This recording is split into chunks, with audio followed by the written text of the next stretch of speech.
Et tu as 30 ans, tu réfléchis comme quelqu'un qui a 15 ans.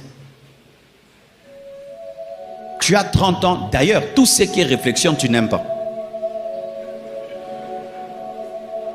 La preuve, toi tu ne regardes que les vidéos de quelques secondes. Une vidéo d'1 heure du temps, où il y a la profondeur, toi tu ne suis pas. Lire un livre, toi tu ne lis pas.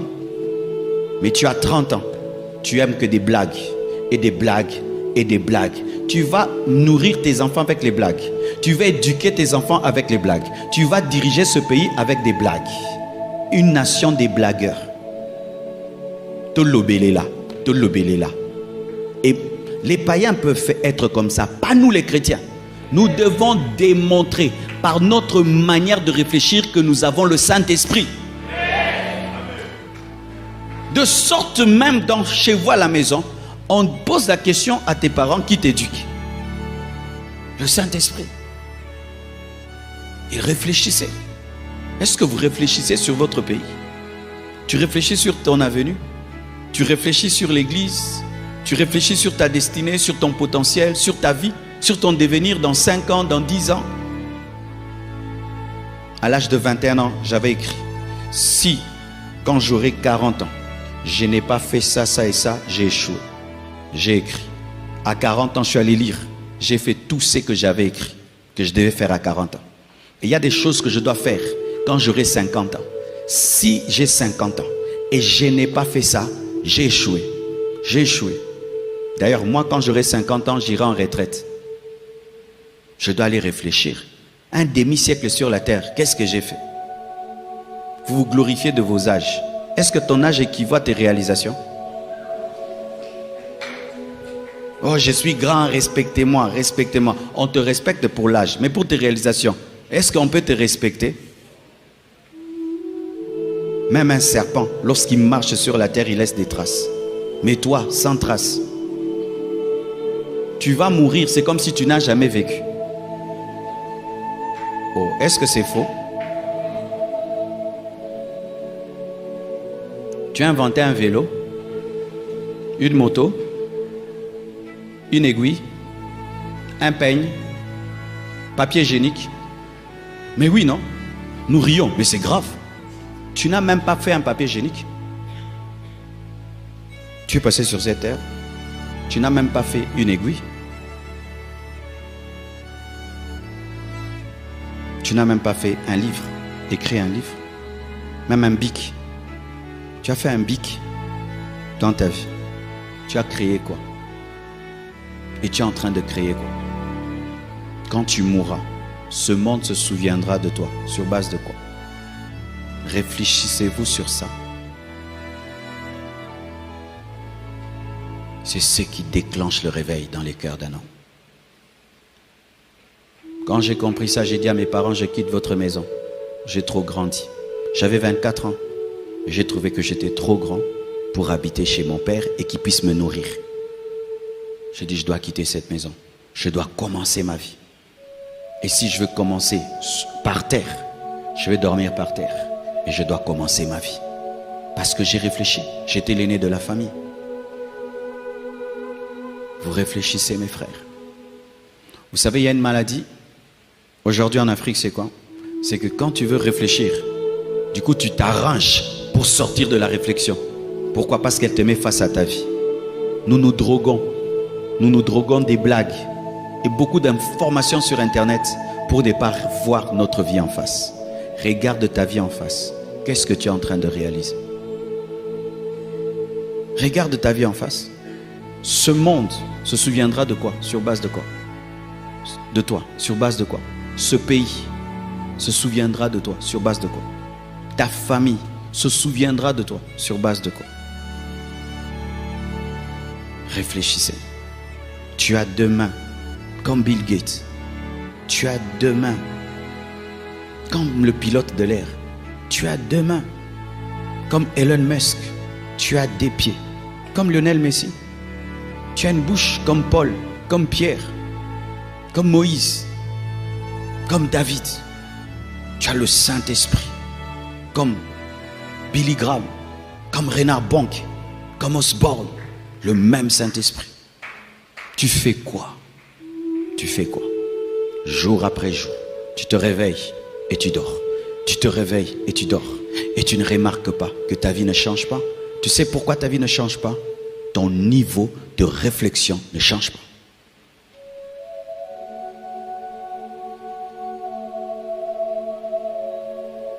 N'ayez pas peur de réfléchir. Même si réfléchir fait mal. Parce que réfléchir te permet de voir ce que les autres ne voient pas. Ça te permet de voir ce que ceux qui sont distraits ne voient pas. Et beaucoup de gens n'aiment pas ça. Alors que c'est dans la différence qu'il y a la percée. Si mon cerveau et mon esprit commencent à comprendre des choses que tout le monde ne comprend pas, déjà c'est un pas pour être différent et pour influencer les autres. Prenez le temps de prier, de lire la Bible et de réfléchir. De réfléchir. On te dit tu fais quoi? Tu pries? Non. Tu lis la Bible? Non. Tu as des soucis? Non. Je réfléchis. Je réfléchis. Devenir chrétien, ce n'est pas l'enlèvement du cerveau. Le Saint-Esprit ne vient pas désactiver la réflexion en nous. Le Saint-Esprit ne vient pas faire ça. Sans cela, mes frères, nous allons dire amen. Des églises partout, des églises, le pays ne va pas se développer. L'Afrique ne va pas se développer parce que vous n'êtes qu'en mode prier, prier et prier, mais pas réfléchir. Comment toute cette saleté qui est là, je peux la changer en argent? Comment tous ces problèmes qu'il y a dans ce pays, je peux les changer en opportunités d'affaires? Si moi je dirigeais ce pays, qu'est-ce que je ferais et qu'est-ce que je ne ferais pas? Ce n'est pas un péché de réfléchir comme ça. Réfléchir. Je gagne autant, je dépense comme autant. Comment je peux faire pour réduire mes dépenses? Mes frères et sœurs, on m'avait offert une Jeep. Et je l'aimais bien. Et puis je me rendais compte qu'à la fin du mois, je n'avais pas de l'argent. Et puis on s'est assis avec ma femme, on a réfléchi. La Jeep nous coûtait 20 $ par jour. 600 $ par mois. Et en ce temps-là, je ne sais pas si je gagnais combien. Tout mon argent, 3/4, allait dans la Jeep. On a réfléchi. On a décidé quoi? On l'a vendu. Je m'en fous de rouler avec une belle voiture. Il faut que j'ai de l'épargne parce que j'ai des enfants. Et j'ai vendu. J'ai acheté une voiture qui ne me coûtait pas cher. Et ainsi, j'ai commencé à épargner. Réfléchir. Mais toi, tu vas chasser l'esprit de pauvreté et de stagnation et des blocages et la sorcellerie du quartier, alors que ta sorcellerie, c'est ta voiture. Alléluia. Ton téléphone te coûte combien par mois? En mégas, en unités.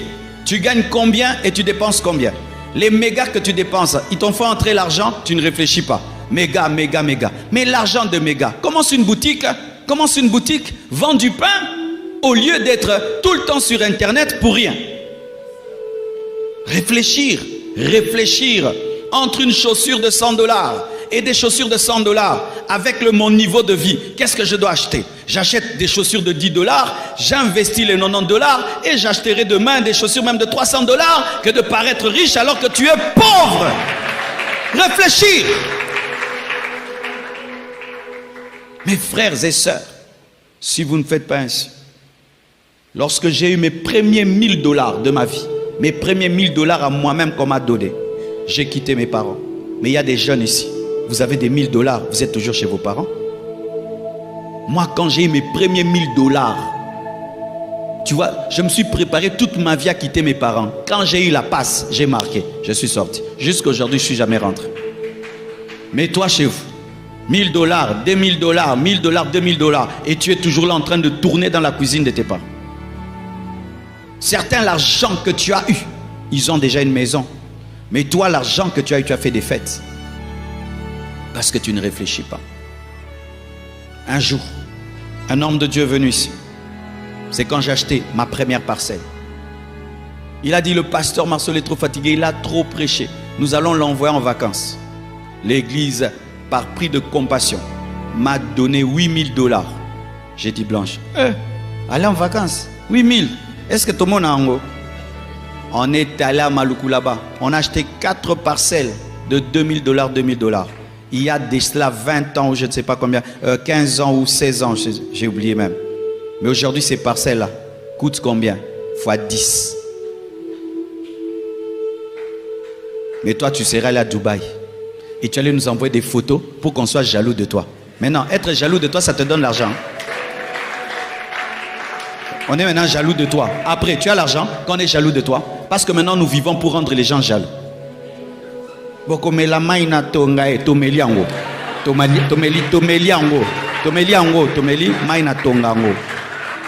français, on a bu l'eau de l'aiguille. L'eau de l'aiguille.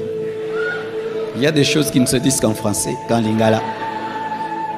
Oui, pour rendre les gens jaloux.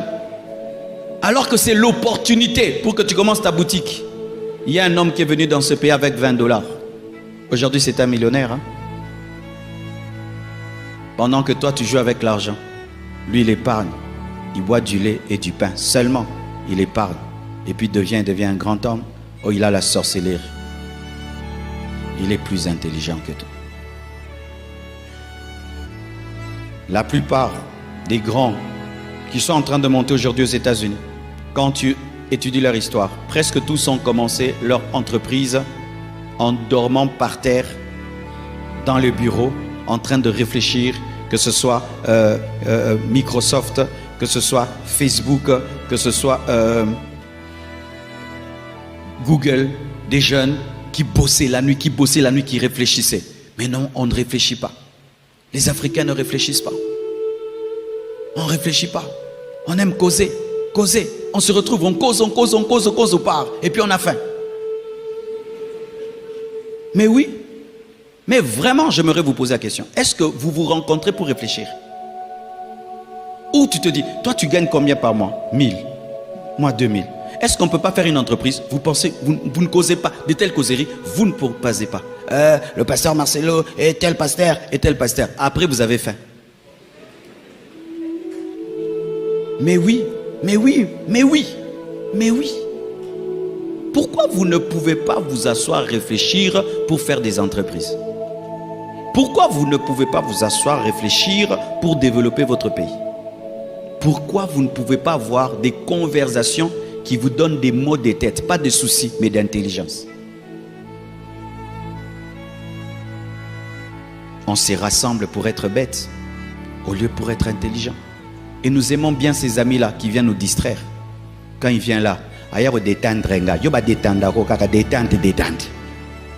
on ne se détend que quand on était concentré.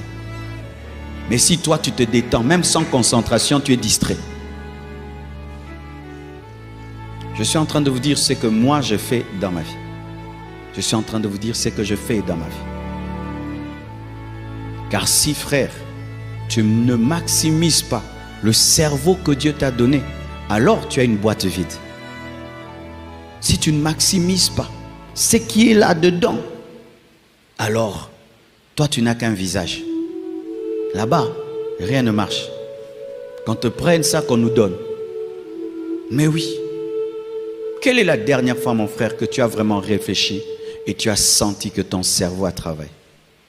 Quelle est la dernière fois où tu as réfléchi des choses qui développent pour toi, pour ta famille, pour ta nation, pour ton église? Quelle est la dernière fois?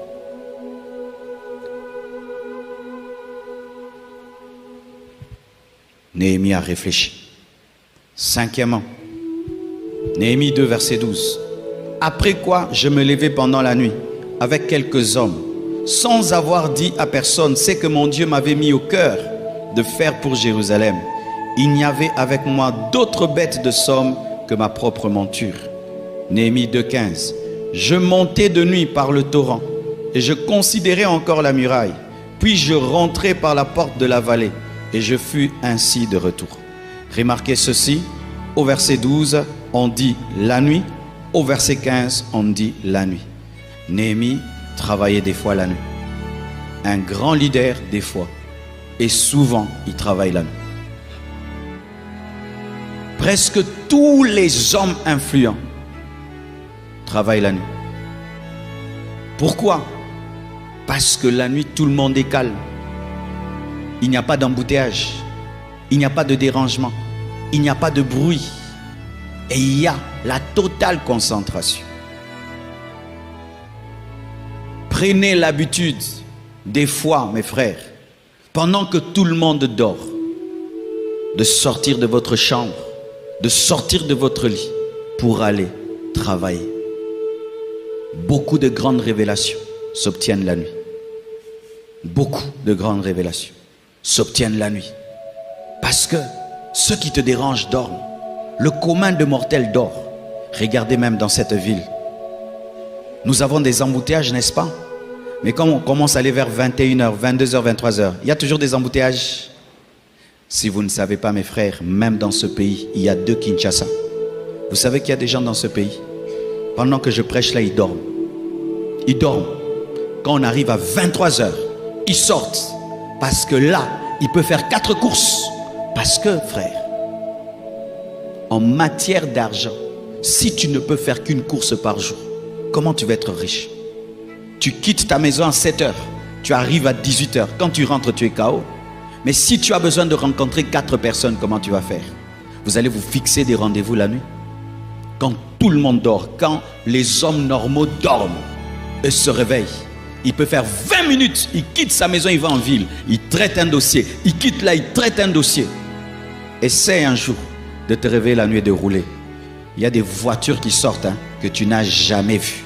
C'est lorsque eux prennent en main la ville. Il y a des gens, tu ne les rencontreras jamais de toute ta vie. C'est seulement la nuit. Un jour, la nuit, j'ai rencontré quelqu'un. Je ne l'ai jamais vu depuis que je suis dans ce pays. Il sort. Mais quand les hommes normaux dorment, parce que lui n'a pas le temps de durer dans les embouteillages. Mais s'il y a des embouteillages des véhicules, il y a aussi des embouteillages des bruits, des embouteillages des paroles. D'ailleurs, maintenant, les gens disent on est dans les bruits. Alors, comment tu vas faire? Même ce qu'on appelle aujourd'hui, on appelait les Fumubuku.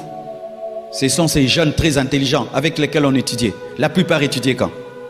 La nuit. La nuit. Les premiers de la classe, la plupart du temps, étudient quand? La nuit. Si toi, la nuit, c'est toujours dormir, fais très attention. Un basketteur, on lui demande quel est ton secret. Il dit, lorsque les autres arrivent à 6h, moi j'arrive à 4h. Alors il me trouve déjà avec 2 heures d'entraînement de plus. Si tout le monde dort, toi aussi tu dors, toi aussi tu dors, tu ne seras pas différent. Il y a des temps dans la vie, tu dois sacrifier ton sommeil pour avoir des idées que le bruit te prend. Et je t'assure, tu penses quelqu'un qui doit créer un avion, il peut commencer à dormir chaque nuit. Quelqu'un qui veut créer une voiture électrique, il va dormir chaque nuit. Quelqu'un qui veut changer le monde chaque nuit, parce qu'il y a des idées qui te commencent à 17h, qui finissent à 3h du matin. Même la prédication, il y a des messages, tu commences comme ça, c'est un séminaire d'1 mois. Et pour le finir, tu commences à 18h, tu finis à 3h du matin. La plupart des dimanches quand je viens ici, je ne dors pas. Je ne dors pas. Je ne dors pas. Je dois choisir entre être spirituel, impacté et dormir. Même Jésus, il priait toute la nuit.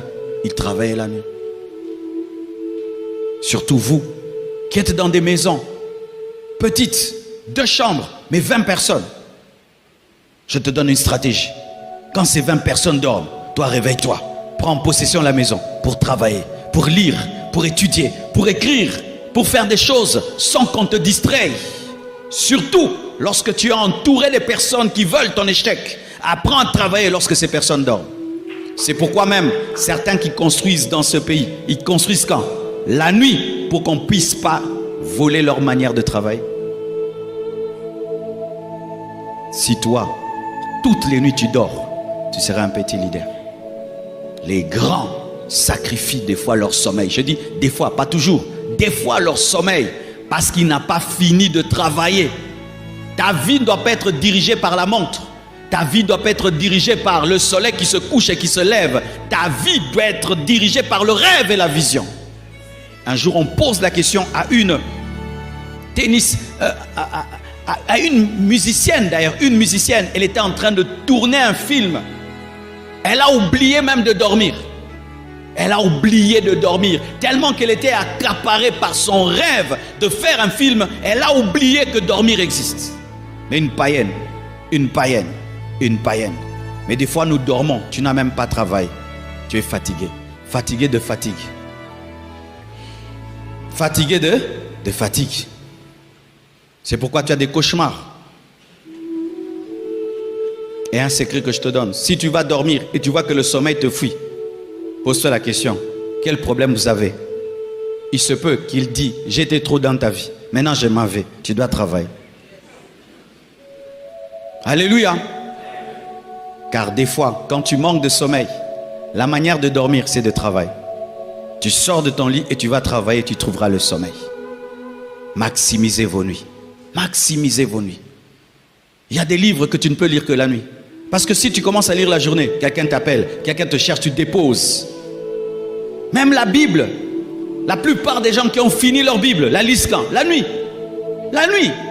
La plupart des hommes de prière, la nuit. La nuit. La nuit. Néhémie, 2 fois, la nuit, il dit, la nuit. Pourquoi? Parce que les ennemis dorment. Sambala dort. Gershom dort. Frères et sœurs, ne soyez pas normaux, vous aurez une vie normale. Je vous répète, ne soyez pas normaux, vous aurez une vie normale.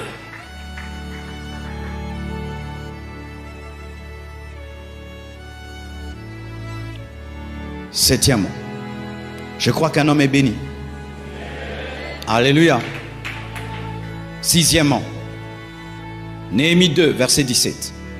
Je leur dis alors, vous voyez le malheureux état où nous sommes. Jérusalem est détruite et ses portes sont consumées par le feu. Venez, rebâtissons la muraille de Jérusalem et nous ne serons plus dans l'opprobre. Et je leur racontais comment la bonne main de mon Dieu, là maintenant il commence à raconter, après avoir gardé le secret, la bonne main de mon Dieu avait été sur moi et quelles paroles le roi m'avait adressées. Ils dirent, lèvons-nous et bâtissons. Et ils se fortifièrent dans cette bonne résolution. Un bon leader doit être un bon communicateur. Il doit être un mobilisateur. Néhémie voit, après l'observation, que la muraille de Jérusalem est détruite. Et il se rend compte que j'ai vu, mais pour bâtir, il faut que nous soyons nombreux. Il faudrait que j'arrive à convaincre les gens de venir travailler avec moi. Et qu'est-ce qu'il fait? Il va leur parler. Il leur parle de sorte à réveiller leur patriotisme, à réveiller leur amour pour Jérusalem, leur amour pour Dieu, leur amour pour le peuple de Dieu.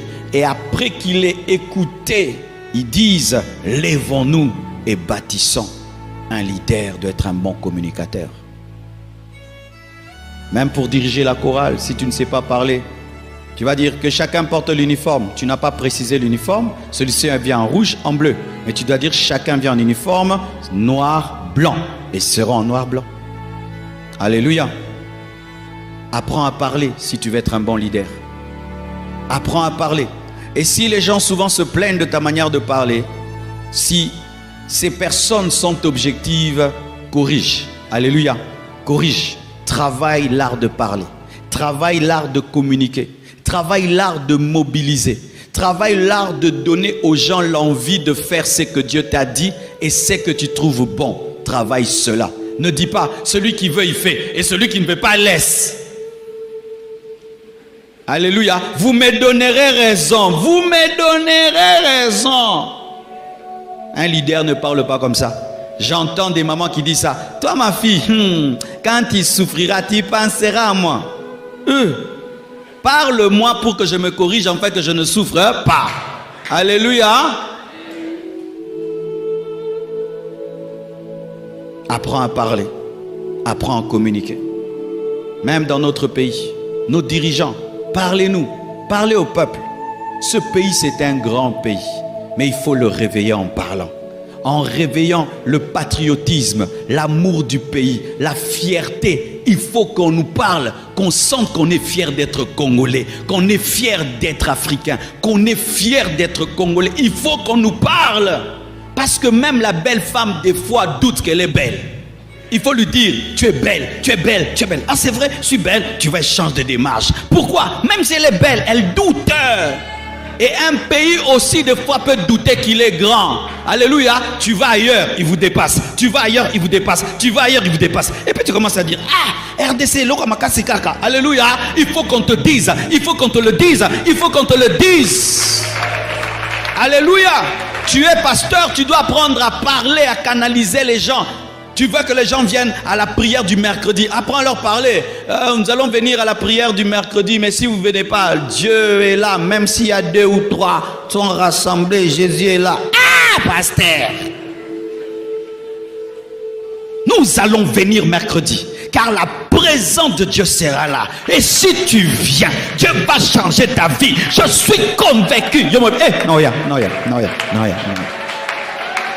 la main, hein. L'homme a des oreilles parce qu'il peut être dirigé par l'oreille. Vous savez la force d'Hitler? Hitler n'était pas fort. Hitler avait échoué à l'école. Il voulait devenir un peintre, il a échoué. Mais il avait découvert une chose, par hasard, qu'il savait parler. Quand il parlait pour son parti, les gens se soulevaient. Et puis quelqu'un l'a pris, lui a appris à parler. Hitler apprenait à parler devant un miroir. Les mouvements, la manière, tout, même sa coiffure là, tout il avait travaillé, sa présentation. Et Hitler a dit aux Allemands qu'ils étaient la race aryenne, la supérieure, et qu'ils devaient tuer les Juifs. Les Allemands ont cru, ils ont tué les Juifs. Quand il parlait, c'était comme un prédicateur, il vibrait de colère. Frères et sœurs, apprends à parler. Apprends à parler à tes enfants. Un père, c'est un leader. Tu ne peux pas parler à tes enfants que négativement. Tu es bête, tu es bête. Non, vu ton intelligence, tu ne peux pas me donner de tels points. Tu as bien parlé. Ta fille s'habille mal. Prostituée, non. Les belles femmes se couvrent. Les vilaines femmes se montrent parce qu'elles ne sont pas sûres d'elles.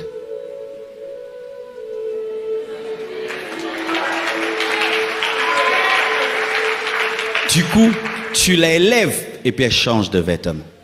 Alléluia. Apprends à parler. Tu es un homme, apprends à parler à ta femme. Toi, tu es un papa tout le temps, je suis le chef. Mais tu as déjà vu un lion crier tout le temps qu'il est le lion? Tu n'as pas d'autorité.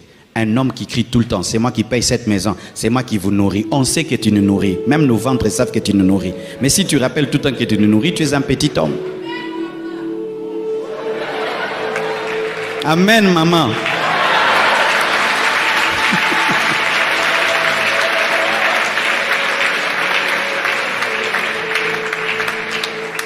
Parlez. Parlez aux gens. Chaque fois que les gens t'écoutent, ils doivent se sentir grands. Même si tu leur dis des choses dures, ils se rendent compte que c'est parce que tu les aimes. Des fois, les gens me disent, Marcelo, comment tu dis des choses dures comme ça, l'église est grande? Parce que je le dis toujours par amour. Je t'assure, hein, même quand je te blesse là, je t'aime beaucoup. Je te dis la vérité. C'est mon amour qui te pousse à te blesser. Parce que ça m'énerve qu'un homme aussi intelligent que toi, tu as 35 ans, tu habites toujours chez papa. Je suis vraiment en colère. C'est pourquoi je t'ai dérangé. C'est mon amour pour toi. Parce que je dois te réveiller. Tu sais quand tu aimes quelqu'un et le feu est en train de prendre la maison. Tu le réveilles, il ne se réveille pas. Tu vas le gifler, n'est-ce pas? Mais est-ce que cette gifle-là, c'est la gifle? C'est l'amour. C'est pourquoi quand tu viens à l'église, lis Kofi Penza. Mais quand tu rentres, il ne faut pas me haïr. Je t'aime. Parce que je vois que tu es en train de tuer ta vie. Tu t'endors.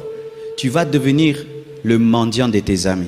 Tu vois ce mendiant-là, ce garçon-là que tu vois là, qui est toujours en train de chercher ses amis. Viens, tout en ensemble, tout en ensemble. Tu vas devenir ce genre de personnes hein, qui rappellent aux autres qu'ils ont étudié ensemble. Qu'est-ce que tu vas me rappeler qu'on étudie ensemble?